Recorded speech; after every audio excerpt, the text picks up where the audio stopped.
জিলহজ মাসের 10 তারিখ ঈদুল আজহা। কোরবানি করার সময় শুরু হয় কখন থেকে, কোন সময় থেকে আমরা কোরবানি করতে পারব?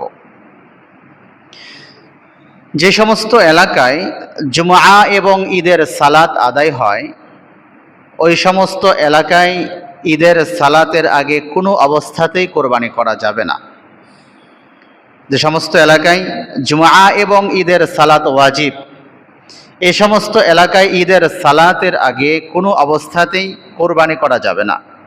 ঈদের সালাতের পরে যদি কোনো কারণে ঈদের সালাত আদায় করতে বিলম্ব হয় অথবা ঈদের সালাত আদায় করতে পারিনি কোনো কারণবশত, সেক্ষেত্রে কোরবানি করার সময় হচ্ছে সূর্য যখন মধ্য আকাশ অতিক্রম করবে। সূর্য মধ্য আকাশ অতিক্রম করার পর ওই এলাকাবাসী, ওই মহল্লাবাসী কোরবানি করা শুরু করতে পারবে। যারা আমরা ভাগে কোরবানি দেই, ভাগে কোরবানি দেওয়ার ক্ষেত্রে যখন আমরা বন্টন করব, মাংস বন্টন করার সময় যদি আন্দাজে বন্টন করা হয়, নির্দিষ্ট কোনো পাল্লায় মেপে ওজন করা না হয়, তাহলে এইভাবে যদি স্বাভাবিকভাবে একটা আন্দাজ করে ভাগ করলে ভাগ কম বেশি হয়ে যাবে।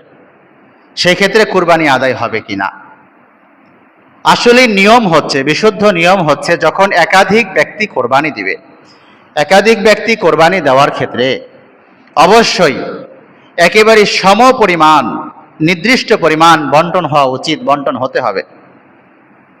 এক্ষেত্রে যদি আন্দাজ করে ভাগ করে এবং বন্টনে কম বেশি হয়, স্বাভাবিকভাবে হবে আন্দাজ করে ভাগ করতে গেলে, এক্ষেত্রে কারো কোরবানি বিশুদ্ধ হবে না। এজন্য অবশ্যই মাংস বন্টনের ক্ষেত্রে সবাইকে সম পরিমাণ একেবারেই পাল্লায় ওজন করে, মিটারে ওজন করে সমপরিমাণ মাংস বুঝিয়ে দেওয়া লাগবে।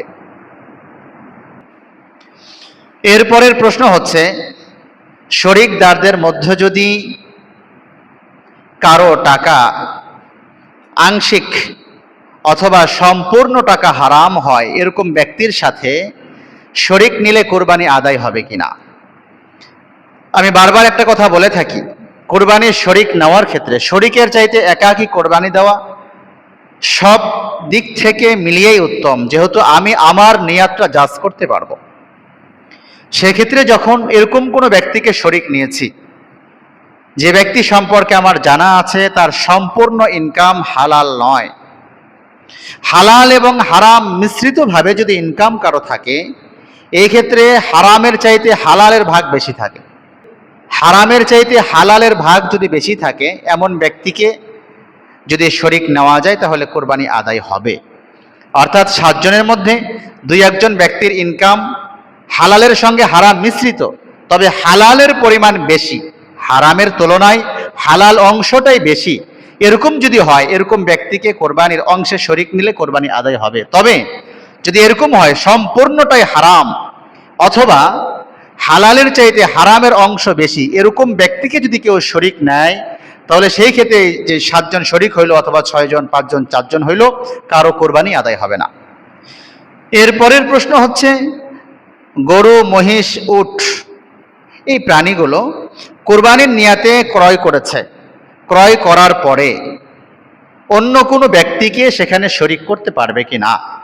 অর্থাৎ আমি একটা গরু কিনলাম, প্রথমে নিয়াত ছিল আমি একাই করব, গরু, মহিষ, উট যেগুলি বড় প্রাণী, যেগুলোতে শরিক করা যায়, অথবা 2 জন ব্যক্তি মিলে কিনলো, কেনার পরে আরো 2-1 জন শরিক হতে চাইলো, যেহেতু 7 জন পর্যন্ত অপশন রয়েছে শরিক নেওয়ার, এই ক্ষেত্রে শরিক নেওয়া যাবে কিনা এবং শরিক নিলে কোরবানি আদায় হবে কিনা।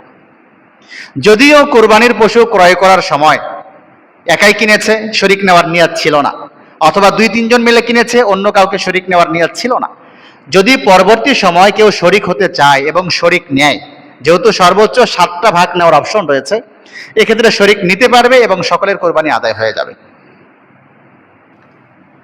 তবে এখানে একটা ছোট্ট কথা আছে, যে এটা হচ্ছে যাদের উপর কোরবানি ওয়াজিব, ধনী মানুষ, ধনী ব্যক্তি যারা মালিকে নেসাব, যাদের উপর কোরবানি ওয়াজিব, এরকম ব্যক্তির ক্ষেত্রেই শরিক নেওয়ার সুযোগ আছে বা শরিক নেওয়া সম্ভব।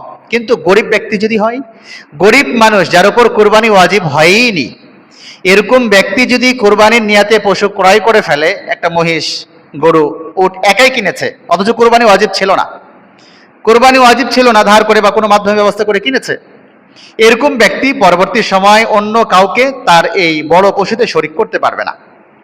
ধনী হলে পারবে, গরিব হলে পারবে না। হুজুর, এটা কেমন কথা হলো? আসলে তো উচিত ছিল যে গরিব সেই শরিক করতে পারতো। বিষয়টা হচ্ছে, ধনী ব্যক্তি যে, তার জন্য তো কোরবানি ওয়াজিব মালিকে নেসাব হওয়ার ভিত্তিতে। তো মালিকে নেসাব হওয়ার ভিত্তিতে কোরবানি ওয়াজিব হিসাবে তার উপর কিন্তু একটা পশু কোরবানি ওয়াজিব, অর্থাৎ ছাগল, ভেড়া, দুম্বা আর গরুর একটা ভাগ নিলেই যথেষ্ট। তো এর পরে উপরন্তু যে অংশগুলো, এই অংশগুলো তো সে শরিক করতেই পারবে, কোনো সমস্যা নাই। কিন্তু গরিব ব্যক্তি যার উপর কোরবানি ওয়াজিব ছিল না, সে নিজের উপর কোরবানির এই বিধানটা জোর করে চাপিয়ে নিল বিধায় অন্য কাউকে আর শরিক করতে পারবে না। যেমন নামাজের ক্ষেত্রে, নফল নামাজ, নফল রোজা, আপনি নফল নামাজ অথবা নফল রোজা যখন নিয়াত করে শুরু করেছেন, নিয়াত করে শুরু করার পরে যদি কেউ ভেঙে ফেলে, তাহলে এইটাকে আদায় করা জরুরি হয়ে যায়। তো ওই ব্যক্তির উপর ওয়াজিব ছিল না, সে নিজের উপর কেন বাধ্য করলো? কেন চাপিয়ে নিল বিধায় আদায় করা জরুরি হয়ে গেল। চাপিয়ে নিল বিধায় সে অন্য কাউকে শরিক করতে পারবে না। নফল রোজা, নফল নামাজ জরুরি ছিল না, করলে সওয়াব, না করলে সমস্যা ছিল না। আপনি যেহেতু মাঝখানে গিয়ে ভেঙে দিলেন বিধায় পরবর্তী সময় এটাকে আদায় করা আপনার দায়িত্বে ওয়াজিব হয়ে গেল।